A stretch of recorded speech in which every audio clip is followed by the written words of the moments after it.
Ya, Shalom, selamat malam. Sekali lagi saya menyapa Bapak Ibu terkasih. Mari kita berdoa sebelum kita mempelajari firman Tuhan ya. Bapa di dalam surga, terima kasih kami bersyukur kepada Engkau pada malam hari ini kami berkumpul dari berbagai tempat, kami ingin belajar Alkitab. Berkati kami, berkati setiap eh, peserta Zoom yang hadir dan juga hamba-Mu.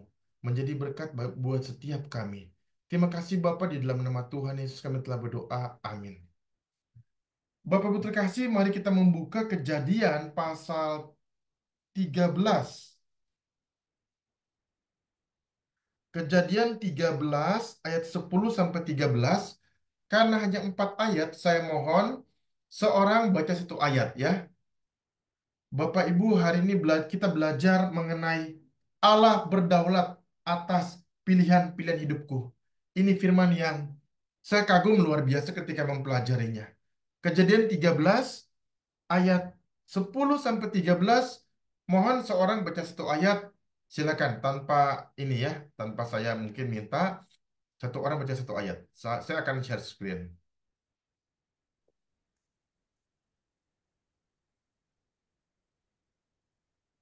Silakan satu orang baca satu ayat. Kejadian Lalu 13. Lot melayangkan pandangannya dan dilihatnyalah bahwa seluruh lembah Yordan banyak airnya, seperti taman Tuhan, seperti tanah Mesir, sampai ke Soar. Hal itu terjadi sebelum memusnahkan Sodom dan Gomora. Iya, yang lain terima kasih. Iya.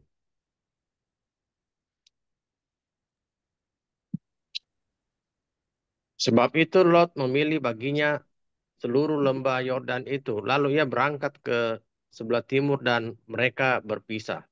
Iya, terima kasih. Yang lainnya silakan dua ayat lagi.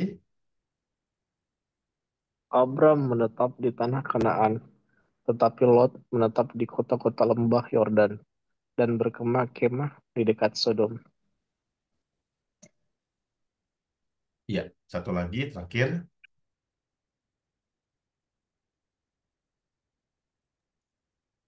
Adapun orang Sodom sangat jahat dan berdosa terhadap Tuhan.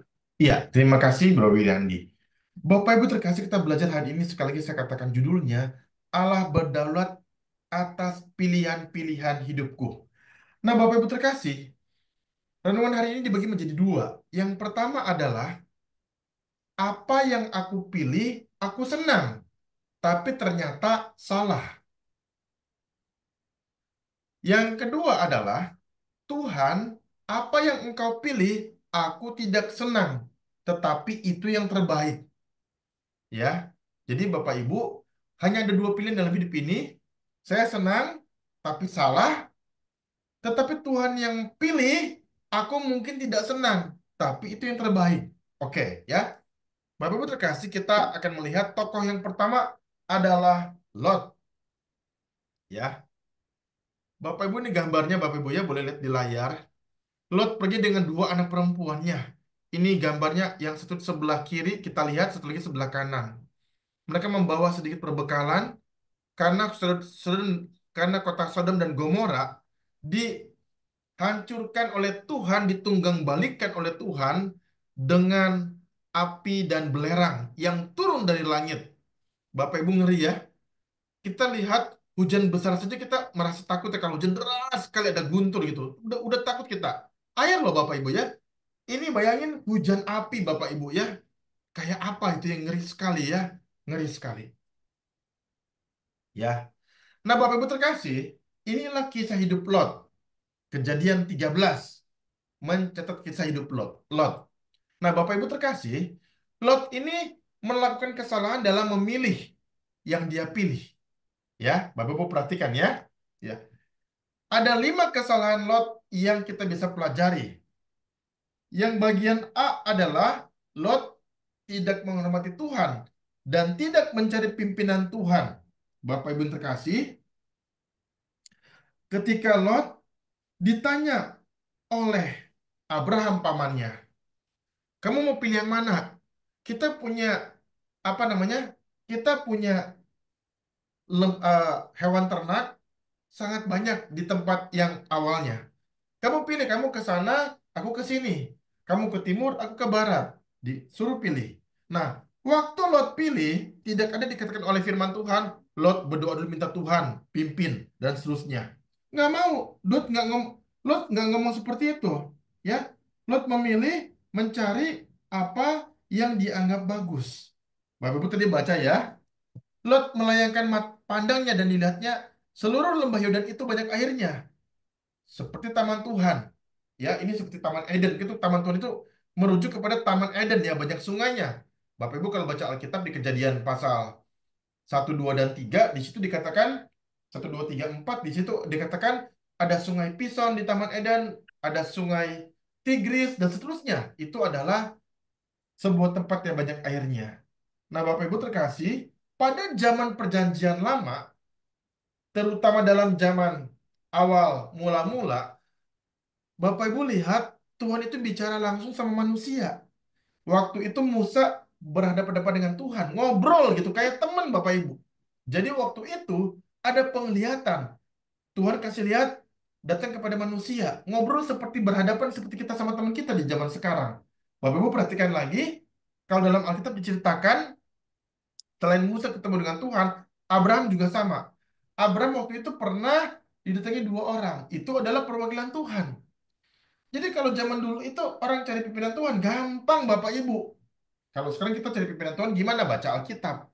Kalau zaman dulu orang bisa ngomong doa sama Tuhan, Tuhan aku mau ketemu kamu, tunjukkan sama saya jalan-jalanmu seperti apa, kasih saya petunjuk, kasih saya arahan, mudah sekali. Ada penglihatan, ada mimpi. Bapak Ibu lihat zaman dulu, benar nggak? Banyak Yusuf lihat dalam mimpi. Semua tokoh Alkitab dalam perjanjian lama itu mereka kalau mau cari Tuhan, Tuhan akan menunjukkan diri kepada mereka. Ya, tapi kan Lot nggak panggil nama Tuhan. Lot hanya pilih apa yang dia katakan baik. Ya, jadi Lot dikatakan oleh firman Tuhan, dia melihat, melayangkan pandangnya, dilihatnya lembah Yordan banyak airnya. Ya, jadi Lot pikir, oh tempat yang bagus, tempat yang istimewa, tempat yang subur, tempat yang makmur. Saya ke sana. Ya, kadang-kadang kita bisa seperti Lot. Ya, yang kedua adalah Lot tidak menghargai Abraham pamannya yang membawanya ke tanah Kanaan. Padahal waktu Lot bisa kaya, kenapa? Karena Tuhan memberkati Abraham. Maka Lot pun tanda kutip terbawa bisa menjadi kaya karena Abraham ini yang diberkati. Bapak Ibu Lot bayangkan punya lembu, sapi, punya ternak, punya hamba laki-laki, punya hamba perempuan. Karena Abraham itu adalah umat perjanjian. Bapak Ibu bayangkan lagi, waktu Lot ditangkap di waktu di Sodom dan Gomora, Abraham menyelamatkan membawa 318 tentara yang terpilih, hambanya yang terpilih. Ya, tapi Lot itu waktu diminta, kamu pilih kanan apa kiri? Dia pilih duluan. Harusnya bilang, Om lebih tua dari saya. Om dulu yang pilih. Baru saya dapat yang selebihnya. Ibarat Bapak Ibu, ya, kalau kita lagi makan, lalu kita punya orang tua, kita makan nasi, ayam goreng, ada sayur, kita makan ayam gorengnya, kita makan sayurnya. Yang nasi sisa kasih orang tua kita. Itu kurang ajar Bapak Ibu, benar nggak? Atau kalau kita misalkan punya paman di kota besar, katakanlah kita tinggal di kota kecil, paman kita di kota besar. Ayo keponakanku, kamu datang ke Jakarta aja. Misalkan ya, ke rumah Om. Oke, sampai di rumah Om, buka kulkas, ambil makanan, naik ke sofa, kaki diangkat. Kan nggak sopan.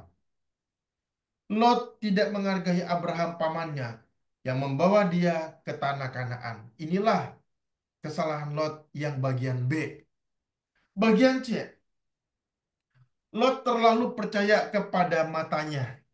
Bapak Ibu perhatikan kalimat daripada Alkitab. Lot melayangkan pandangnya, dilihatnya, ya. Kita bisa melihat di sini, ya. Dia itu mengandalkan matanya, Bapak Ibu ya. Di sini sesuatu hal yang dilihat, ya. Memandang, melihat, dilayangkan, melayangkan pandangnya. Nah, Bapak Ibu perhatikan Amsal 14 dikatakan, orang yang tak berpengalaman percaya kepada setiap perkataan, tetapi orang bijak memperhatikan langkahnya. Orang yang tak berpengalaman percaya telinganya. Orang tak berpengalaman itu percaya pada perkataan. Nah, Bapak Ibu, seringkali kita salah lihat.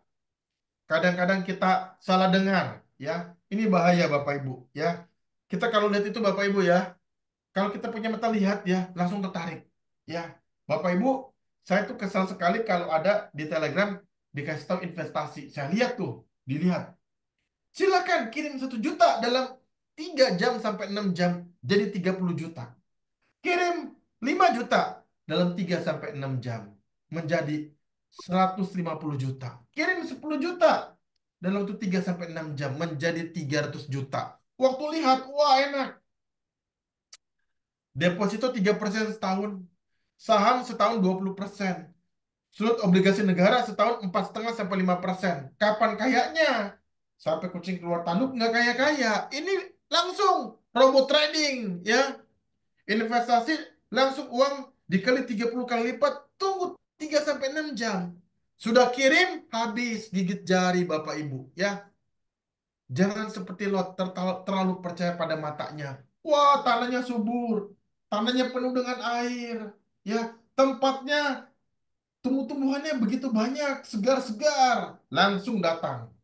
Bapak Ibu, kadang-kadang kita bisa salah lihat mata kita, ya. Bapak Ibu punya anak laki-laki, dia bawa pacarnya ke rumah. Om, tante, iya, silakan nak. Namanya siapa? Nama saya Dewi. Langsung bilang sama anaknya, wah pacar kamu cantik ya. Oh papa, bukan cuma cantik. Pacar saya ini rajin ke gereja papa. Waktu pacaran, bilang mau nikah, nikah. Setelah nikah, waduh, anak perempuan ini. Di rumah makan tidur, masak nggak mau, kerja nggak mau, capek nggak mau, ya, sifatnya serakah. Baru tahu, terlalu percaya pada mata kita, ya. Bapak Ibu yang terkasih, hati-hatilah. Waktu kita lihat sesuatu, kita harus berhati-hati, ya. Kadang-kadang kita tertipu, kita terperdaya, kita nggak tahu. Waktu Lot pilih Sodom dan Gomora, tempat yang dikutuk oleh Tuhan, tempat yang di mana banyak orang berdosa, ya, banyak orang berbuat jahat, banyak orang tidak taat kepada Tuhan. Akhirnya mereka membawa Lot menjadi berdosa kepada Tuhan. Yang bagian D adalah Lot terlalu percaya atau fokus kepada hal-hal yang kelihatan. Bapak Ibu terkasih, mari kita belajar daripada kehidupan Lot. Dia fokus kepada hal yang kelihatan. Dia percaya bahwa tempat yang indah, tempat yang bagus, itu pasti akan membawa dia kepada hal-hal yang baik. Padahal ternyata dia salah, ya. Dia pergi ke timur, ya. Bapak Ibu terkasih, dia pergi ke timur. Abraham pergi ke barat. Waktu kita belajar firman Tuhan, ya, kadang-kadang kita bisa melakukan kesalahan. Kadang-kadang kita bisa melakukan hal yang tidak baik, ya. Hati-hati loh, Bapak Ibu, ya. Ke timur. Kalau kita belajar dari Alkitab, Bapak Ibu, orang-orang berdosa itu di timur, ya. Waktu Adam dan Hawa berbuat dosa, Adam itu setelah berbuat dosa diusir Tuhan, dia pergi ke timur, ya. Dengan keberdosaan dia pergi ke timur, ya. Orang mendirikan Menara Babel dalam kitab Kejadian, pergi ke timur, dia berbuat jahat, membuat sebuah menara sampai ke langit, pengen punya nama, pengen lebih hebat, ya. Di timur, Bapak Ibu, seorang pendeta berkhotbah, ya, mengatakan dua pemimpin besar berperang ke timur akhirnya kalah. Siapa? Napoleon Bonaparte, pemimpin Prancis ke timur tahun 1812. Prancis kalah dari Rusia. Kemudian Hitler, tidak belajar dari Napoleon. Hitler ke timur. Pada akhirnya Jerman kalah dari Rusia. Ya. Nah inilah Bapak Ibu. Terlalu fokus kepada hal-hal yang kelihatan. Ya. Kadang-kadang kita punya uang. Kita bilang sama orang tua kita. Pada awalnya orang tua kita bilang seperti ini. Hati-hati. Sekarang zamannya banyak penipuan. Papa nggak tahu, papa orang zaman dulu. Itu investasi apa? Ini robot trading. Masukin uang 10 juta bisa jadi 250 juta. Papa zaman dulu nggak ngerti. Ini AI, ini hebat. Papanya bilang, hati-hati. Itu bisa jadi penipuan. Oh enggak, ini beda. Dulu teman papa ditipu. Ya, karena dia nggak ngerti. Karena papanya bilang, papa punya teman ditipu sama robot trading. Itu beda. Ini jenis yang terpercaya. Teman saya masukin 10 juta. Beberapa bulan dapat 250 juta. Ini udah ada buktinya, ini kelihatan. Waktu dia masukin uang 10 juta. Setelah beberapa bulan, bahkan setelah setengah tahun, tidak ada uang kembali. Dia telepon-telepon teman dia yang masukin dia ke robot trading. Dia nggak dapat apa-apa, gigit jari. Baru dia bilang setelah 2 tahun, Papa benar. Papa nggak salah. Terlalu percaya kepada hal-hal yang kelihatan. Poin lo tidak belajar dari sejarah. Ya, tadi sudah diceritakan mengenai sejarah bagaimana ada kesalahan orang-orang yang pergi ke timur. Bapak Ibu terkasih, mari saya mau dengan kasih satu orang membacakan ayat ini. 2 Petrus 2 ayat 7. Silakan minta satu orang bacakan. Tetapi ia menyelamatkan Lot, orang yang benar, yang terus-terus menderita oleh cara hidup orang-orang yang tak mengenal hukum dan yang hanya mengikuti hawa nafsu mereka saja. Terima kasih Bro Wiriandi. Bapak Ibu perhatikan. Waktu Lot memilih istri, dia punya anak. Dia punya 2 anak perempuan, dia punya 2 mantu. Perhatikan Bapak Ibu. Ketika dia salah pilih, hidupnya kacau sekali. Dikatakan 2 Petrus 2 7. Yang terus-menerus menderita oleh cara hidup orang-orang yang tidak mengenal hukum. Mengikuti hawa nafsu. Bapak Ibu perhatikan ya. Pertama, waktu Lot dikasih tahu oleh Tuhan melalui malaikat, 2 malaikat. Dalam bentuk pria, dikatakan datang ke tempat itu. Kemudian mereka, Bapak Ibu tahu ceritanya ya. Lalu orang-orang di situ, tua muda besar kecil, datang ke situ. Kemudian Lot menjadi orang yang berbuat dosa. Tahu dari mana? Waktu orang itu ingin memakai tanda kutip, ingin memperkosa, ya ini adalah homoseksual. Orang itu ingin memperkosa, ya, daripada tamunya. Lot bilang apa? Kalian jangan ganggu tamu saya ini. Karena dia tahu itu tamu dari Tuhan. Dia keluarin anak perempuan dia. Dia bilang, saya punya 2 anak perempuan yang belum pernah dijamah oleh laki-laki. Perbuatlah apa yang kau pandang baik. Ini papa paling kejam, papa yang gila. Masa dia kasih anak perempuan dia untuk dilakukan, terserah. Mau diperkosa, mau diapain, terserah. Ini papa yang berdosa, yang jahat. Kejamnya minta ampun. Itu pertama. Kedua, waktu Lot dikasih tahu oleh apa malaikat Tuhan, kamu pergi sekarang. Tinggalkan Sodom dan Gomora. Bapak Ibu perhatikan, ya, perhatikan baik-baik. Apa yang dikatakan oleh malaikat itu? Kemudian Lot percaya. Lot bilang kepada 2 menantu laki-laki, "Eh, ayo kita pergi. Jangan di sini. Tuhan akan menurunkan belerang. Tuhan akan menurunkan hujan api." Bapak Ibu perhatikan. Mereka itu mengatakan, wah, ini calon mertua kami ini ya seperti olok bercanda, seperti main-main, ya. Dia bilang seperti itu, ya. Dikatakan calon mertua kita ini sedang main-main, ya. Lucu-lucu aja nih calon mertua kita, ya. Seorang bernama Kenneth Matus mengatakan the prediction of destruction is too fantastic for the sons-in-law to take seriously. Jadi waktu Lot bilang sama 2 menantu ini, dikatakan apa? Oh, main-main, lucu. Ngapain sih? Ada-ada aja, mana ada sih hujan belerang, hujan api. Mana ada hujan api, kita belum pernah ketemu hujan api. Dianggap main-main. Bapak Ibu perhatikan bedanya Lot sama Nuh. Nuh dengan istri, dengan ketiga anak dan 3 menantu. Semuanya bersepakat ikut Nuh. Taat kepada perintah Tuhan. Tapi Lot, 2 calon menantu ini anggap dia main-main, nggak dipercaya. Sedih Bapak Ibu ya. Nuh dengan tiga menantu semuanya ikut Nuh. Tuhan ngomong apa? Nuh ngomong sama mereka. Mereka taat buat Bahtera begitu lama berpuluh-puluh tahun. Tapi semua taat sampai masuk Bahtera diselamatkan. Tapi Lot, dua menantu nggak percaya. Lanjut ya. Ketika itu Lot pergi dengan dua anak perempuan. Karena dua menantu nggak percaya. Dua anak perempuan dia bawa dengan istrinya. Malaikat bilang, ayo pergi. Jangan ke situ terlalu jauh. Di sini ada sebuah tempat yang agak dekat. Oke, kamu ke situ lari. Cepat lari. Tuhan mau menghukum Sodom dan Gomora. Mereka lari. Waktu lari, sudah dibilang sama sama malaikat. Jangan menoleh ke belakang. Waktu lari, istri Lot menoleh ke belakang. Dia toleh ke belakang. Waktu ke belakang, dia jadi garam. Jadi tiang garam. Bapak Ibu terkasih, istri Lot terlalu cinta sama harta yang ada di Sodom dan Gomora. Harta begitu banyak, ada hewan peliharaan, ada hamba laki-laki, ada perempuan, ada hamba perempuan, ada rumah yang besar, ada begitu banyak uang dan seterusnya, nggak bisa dibawa. Lari, dilihat ke belakang.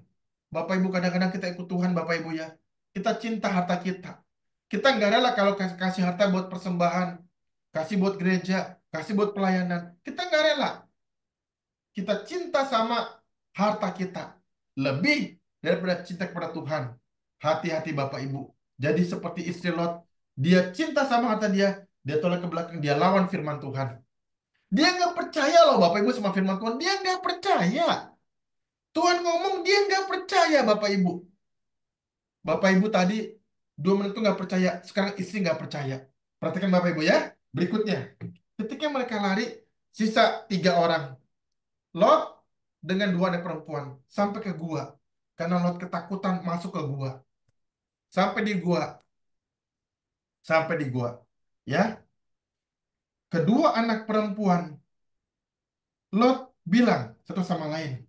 Kakaknya bilang sama adiknya. Nah, adik, kita ini tidak punya ada lagi laki-laki di tempat ini. Begini, kita sekarang kasih papa kita minum bir, minum anggur sampai mabuk. Nanti aku malam ini tidur sama papa aku. Besok kamu tidur sama papa, papa, papa kita juga. Papaku atau papa kita sama. Malam itu Lot dikasih minum mabuk oleh anggur. Akhirnya anak perempuan yang pertama kakaknya, maaf, tidur bersetubuh dengan ayahnya sendiri. Kemudian besoknya adiknya, dia bilang, kakak sudah kemarin, kamu sekarang. Dia kemudian kasih papanya minum anggur sampai mabuk. Dia bersetubuh dengan papanya. Maaf, mohon maaf. Bapak Ibu, kita pernah dengar nggak berita seperti ini? Ada berita, ada 7 pemuda mencekoki perempuan dengan minuman keras, lalu diperkosa rame-rame. Pernah dengar cerita itu Bapak Ibu? Inilah cerita itu. Ya, inilah cerita itu. Jadi anak perempuan Lot dan Lot dengan anak perempuannya ini sama-sama keluar dari Sodom dan Gomora, tapi pikirannya tidak keluar. Pikiran Sodom dan Gomora itu ada di dalam pikiran mereka. Ya, dari mana pikiran anak perempuan bisa bilang sama satu sama lain, kamu kasih minum anggur sampai mabuk. Lalu kita supaya sambung keturunan kita tanda kutip itu seperti perkosa ayahnya sendiri. Dari mana? Dari Sodom dan Gomora. Lot orang yang benar, yang terus-menerus menderita oleh cara hidup orang-orang yang tak mengenal hukum. Bapak Ibu terkasih, dari 2 anak perempuan, eh, Lot ini dari anaknya hasil hasil inses, ayah nikahi kawini anak, muncullah eh, dua bangsa, yaitu Bani Amon dan Bani Moab. 2 bani yang dibenci oleh Tuhan. 2 bani yang tidak mengenal Tuhan. Muncul dari Lot. Waduh Bapak Ibu. Satu orang Lot yang salah memilih. Tidak ikut Tuhan sungguh-sungguh. Menghasilkan 2 bangsa. Yang menjadi bangsa yang menyembah berhala.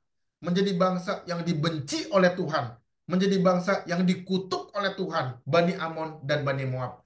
Bapak Ibu bisa baca di Alkitab seterusnya.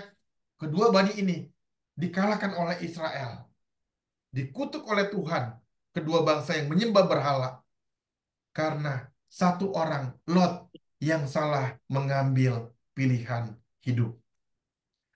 Bapak Ibu terkasih di dalam Tuhan, tokoh yang kedua, saya akan kasih tahu kita, Simon dari Kirene. Pada waktu Yesus akan disalib, Yesus membawa bagian yang horizontal. Ini adalah sebenarnya gambar yang kurang mewakili ya, karena Yesus hanya membawa patibulum. Patibulum itu adalah bagian yang horizontal, tiangnya sudah disediakan di Golgota. Jadi waktu Tuhan Yesus semalam-malaman disiksa, dicambuk, dianiaya, dia bawa patibulum itu beratnya 50 kilo. Ya, nanti kapan-kapan kalau menjelang Paskah, kita coba cerita tentang salib ya. Jadi waktu dibawa, Tuhan Yesus jatuh. Datanglah orang bernama Simon dari Kirene. Lalu mereka paksa untuk Simon membawa salib. Menurut penafsir Bapak Ibu, Simon ini sedang pergi ke bait Allah. Dia mau ibadah.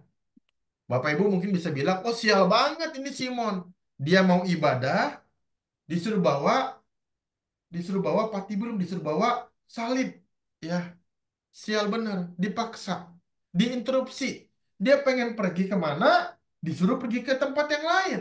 Ya, Bapak Ibu terkasih, sesungguhnya nggak apa-apa kalau Tuhan interupsi pilihan hidup kita. Bapak Ibu cerita sedikit dulu, waktu SMA saya pengen jadi pengusaha. Ya, saya bilang sama Tuhan, Tuhan, cici saya sekolah teknik industri. Saya suka matematika juga, mau juga lah kayak cici saya sekolah teknik industri atau sekolah yang berhubungan dengan matematika, menghitung, atau jadi arsitek atau jadi orang sipil. Ya kerjalah di perusahaan. Pengen sekolah yang sains. Tetapi waktu saya ingin sekolah tentang sains, Tuhan menginterupsi. Seperti Simon ini loh, lagi mau pergi, dipaksa untuk pikul salib. Tuhan interupsi. Tuhan bilang, enggak, kamu jangan ke bait Allah. Kamu bawa salib Yesus. Bapak Ibu terkasih, Tuhan Yesus bilang kepada saya, Anton, kamu jadi hamba Tuhan.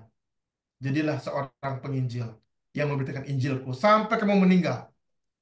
Saya dibimbing oleh seorang hamba Tuhan. Dulu penginjil, sekarang pendeta Tan Andi Setiawan di gereja Hokim Tong. Ya, waktu itu saya dibina oleh penginjil Andi Setiawan. Saya bilang, kok apakah Tuhan panggil saya menjadi hamba Tuhan? Dia bilang, panggilan itu ada. Kemudian suatu kali ada KKR di gereja Hokim Tong. Pendeta itu bilang, siapa mau jadi hamba Tuhan maju ke depan? Saya angkat tangan, maju ke depan. Dibimbing oleh seorang hamba Tuhan untuk jadi hamba Tuhan. Inilah interupsi dari Tuhan untuk hidup saya, supaya saya memberkati orang-orang dengan firman Tuhan. Ketika Simon dari Kirene, ya, dia disuruh oleh tentara Romawi, itu dikatakan oleh firman Tuhan. Di sini, dia disuruh itu pakai kalimat seperti apa? Kalimat kata dipaksa untuk membawa salib itu diterjemahkan seperti orang memaksa budak, seperti orang memaksa hewan. Bapak Ibu, kalau ada sapi, ditarik lehernya pakai tali, pakai tambang, ditarik sampai kecekek. Itulah cara orang Romawi paksa Simon dari Kirene. Dipaksanya nggak kira-kira. Seperti orang paksa budak. Kamu harus bawa salib ini. Kalau bilang nggak mau, nggak boleh. Kamu harus bawa. Kalau kami cambuk, kami bunuh kamu juga. Mungkin seperti itu bahasanya. Dipaksa. Seperti orang paksa budak atau orang paksa hewan. Hewan dipaksa, sapi disuruh maju, kuda disuruh maju dipaksa. Nggak ada pilihan lain. Bapak Ibu terkasih, waktu Simon Petrus dipaksa, ya, inilah ayatnya. Ya, mohon satu orang bacakan Markus 15 ayat 21 ada di layar. Silakan.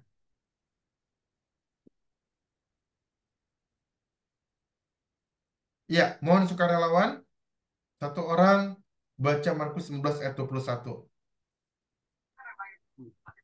Markus 15 ayat 21. Pada waktu itu lewat seorang yang bernama Simon, orang Kirene, ayah Alexander dan Rufus, yang baru datang dari luar kota. Dan orang itu mereka paksa untuk memikul salib Yesus. Terima kasih Bang Patrick. Iya. Nah, jadi Bapak Ibu terkasih, Simon itu adalah ayah dari Alexander dan Rufus. Nanti kita akan bahas. Nah, waktu Simon Simon dari Kirene ini dipaksa, ya, kita bisa melihat bahwa di sini seperti kisah daripada Yunus. Yunus disuruh khotbah di Niniwe. Dia nggak mau, dia lari. Tuhan paksa masuk ke perut ikan. Harus, ya, itulah harus, ya. Nah, di sini kita bisa melihat bahwa Simon ini melakukan mungkin apa yang tidak dia mau, tetapi Tuhan memberkati Simon. Apa berkat Tuhan? Ya, berkatnya kita bisa melihat adalah bahwa Tuhan paksa Simon kiranya di awal, ya, dia mau pergi ke bait Allah di awal, Tuhan paksa dia supaya dia ikut Tuhan Yesus, supaya dia pikul salib Kristus, ya. Tapi Tuhan paksa Lot di akhir. Ketika Lot sudah pilih yang dia mau, pilih istri yang dia mau, punya anak yang dia mau, punya mantu yang dia mau, ke tempat Sodom dan Gomora dia mau, baru Tuhan paksa di akhir. Kamu pergi ke Sodom dan Gomora? Oke, saya paksa kamu keluar. Dia paksa Lot keluar dari Sodom dan Gomora dengan hujan belerang dan api. Semua harta kamu tinggalin. Bapak Ibu pilih mana? Mau dipaksa sekarang di awal atau di akhir? Bapak Ibu disuruh pelayanan, ayo belajar Alkitab. Nggak mau, cari uang yang banyak. Suatu hari sudah habis, Tuhan gunting semuanya, usahanya. Habis, baru cari Tuhan. Mau dipaksa di awal atau di akhir? Bapak Ibu terkasih, marilah kita berkata kepada Tuhan, Tuhan, interupsilah mimpi saya agar sesuai kehendak Tuhan. Bapak Ibu, saya merasa bersyukur. Waktu saya masih muda, lulus SMA, kerja setahun, Tuhan sudah paksa hidup saya di awal. Saya baru umur kurang lebih 19 tahun. Tuhan bilang, saya paksa kamu sekarang sekolah teologi. Jangan kerja lagi. Jangan cari uang lagi. Sekolah teologi sekarang. Tuhan paksa di awal. Hari ini Bapak Ibu, saya sudah pelayanan sejak masuk sekolah teologi, lulus 2008. Sekitar 17 tahun jadi hamba Tuhan.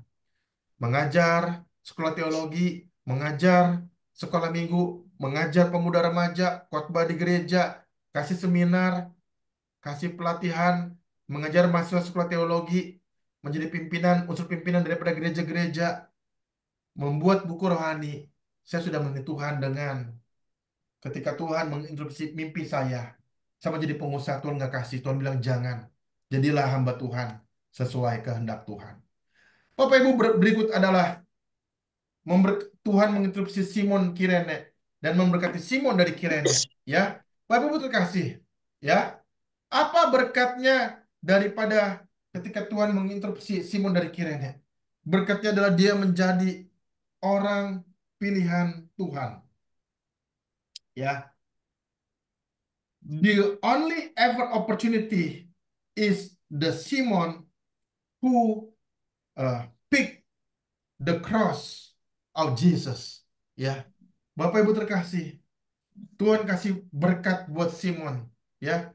Berkatnya adalah dia adalah satu-satunya orang yang memikul salib Kristus secara nyata, harfiah, ya.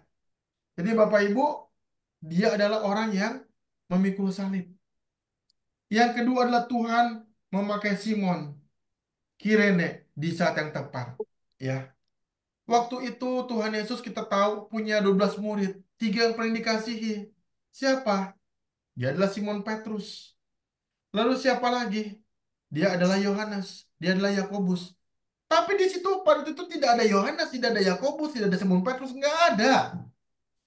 Waktu itu kita tahu Bapak Ibu di Alkitab ada tokoh-tokoh yang luar biasa hebat. Abraham. Abraham nggak ada di tempat itu, nggak ada Abraham. Elia yang hebat di Tuhan nggak ada.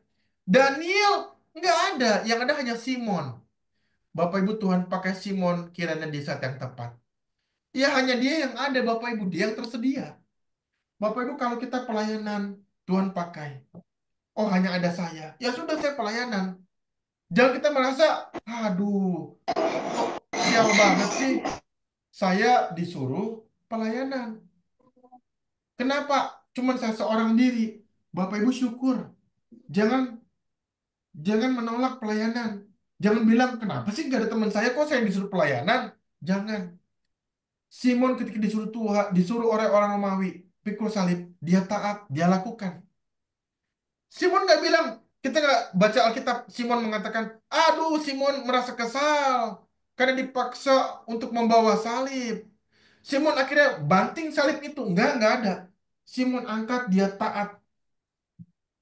Bapak Ibu, yang ketiga adalah berkat Tuhan buat Simon Kirian adalah Simon adalah sebagai simbol orang-orang yang pikul salib hari ini. Bapak Ibu, kalau hari ini dengar ada seorang pendeta, dia pikul salib, dia mati martir. Simbolnya adalah Simon. Bapak Ibu, kalau dengar ada pelayan-pelayan Tuhan bilang seperti ini, wah dia pikul salib ya, dia kabarkan Injil, dia tinggalin pekerjaan dia pikul salib loh. Simbolnya siapa? Simbolnya adalah Simon. Hanya Simon, satu-satunya orang di seluruh dunia, di sepanjang segala abad, di mana-mana tempat, hanya Simon yang dikatakan dia pikul salib Yesus. Bapak Ibu, kalau kita ke Israel, di situ ada orang-orang yang beragama Katolik.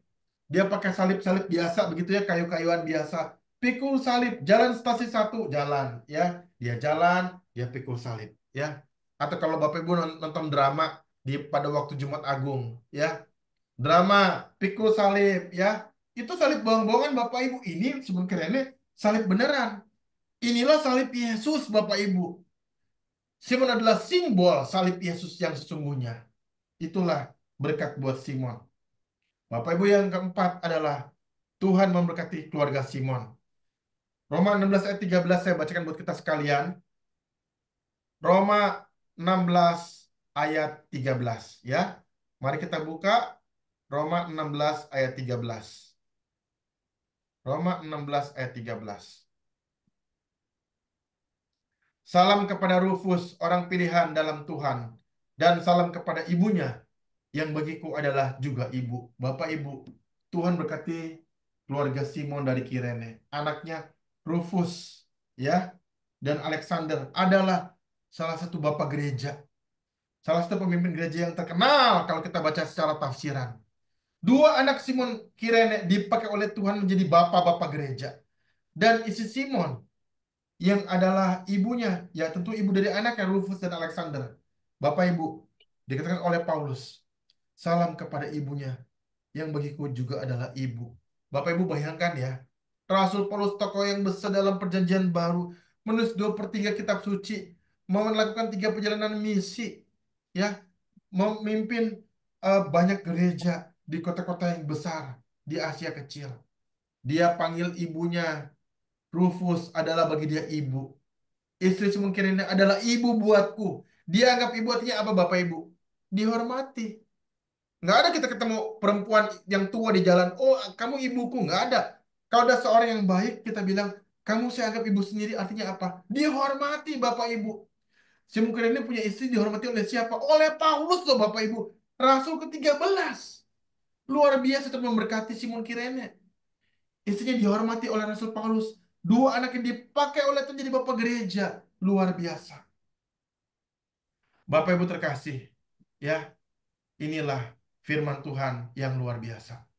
Yang pertama, Bapak Ibu, sebagai kesimpulan, marilah kita belajar meminta pimpinan Tuhan dalam segala hidup kita.